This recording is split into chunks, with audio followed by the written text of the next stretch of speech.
primaire de quelques mots et expressions darija en dialecte marocain. Une polémique qui a pris une telle ampleur, Mounia, qu'elle a fait réagir hier le chef du gouvernement dans une interview à la MAP. Saadine El Othmani s'est exprimé pour la première fois sur cette affaire et il donne raison en quelque sorte au parti conservateur de l'Istiklal. Il estime en effet que le dialecte ne peut être utilisé dans l'enseignement, notamment parce que l'arabe et l'amazigh sont les seules langues officielles reconnues par la Constitution.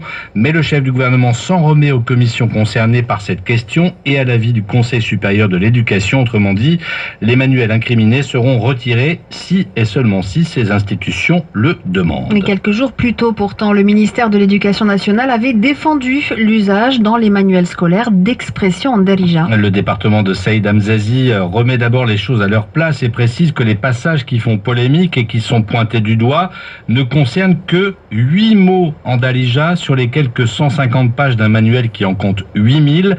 8 mots sur 8000, des mots qui n'ont aucune traduction en langue arabe, des mots que tout le monde utilise et qui concernent un champ lexical bien précis, l'habillement, l'alimentation, des mots de tous les jours, repris donc dans ce manuel scolaire de cycle primaire pour des considérations, précise le ministère, pour des considérations purement pédagogiques. 8 mots sur 8000, donc ça semble dérisoire. Le débat a pourtant enflammé les réseaux sociaux. Oui, avec un buzz, la publication notamment de fausses informations, des reproductions de faux manuels scolaires, une campagne savamment orchestrée qui a fait sortir de ses gonds le ministère, qui parle d'images et de pages fabriquées de toutes pièces. Il s'agirait de manuels scolaires venant d'autres pays, en somme des fake news, et le ministère indique qu'il n'hésitera pas à poursuivre et à saisir la justice contre toute personne diffusant de fausses informations. Donc on le rappelle, le ministère de l'Éducation évoque des considérations purement pédagogiques concernant les quelques mots et expressions en darija utilisés dans les manuels.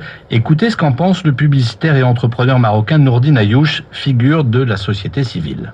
On ne trouve pas leur équivalent en arabe classique. Mais que cette introduction se fasse n'est qu'un début, que je salue. Je trouve que la position du ministère est intelligente et tout à fait normale. Dans beaucoup de pays dans le monde, y compris en France, aux États-Unis, on introduit des mots qui sont des dialectes dans les langues. La darija, qui est une fierté pour nous, les Marocains, parce qu'elle fait partie de notre patrimoine.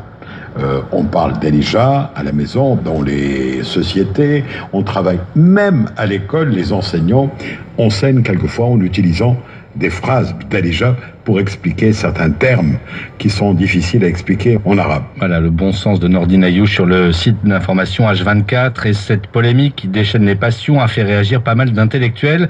Je vous recommande notamment la longue interview accordée par Driss Rouz sur le site Média 24. Il estime notamment qu'il faut arrêter de mettre en concurrence ou en opposition la darija, l'amazigh et l'arabe classique. C'est un faux débat, dit-il, et ceux qui le portent confondent unité nationale et unité linguistique, mais dans le même temps, il juge cette polémique salutaire car elle a le mérite d'ouvrir un débat longtemps occulté. Et lorsqu'on lui demande si on arrivera un jour à introduire la darija comme langue d'enseignement, il répond oui, c'est faisable, à condition, encore une fois, d'arrêter de la mettre en contradiction avec l'arabe et de la présenter comme une menace pour sa pérennité. Il faudra, dit-il, beaucoup de temps et de débat. Le dernier mot revient à Nourdine Ayouch. Que pense-t-il de cette polémique?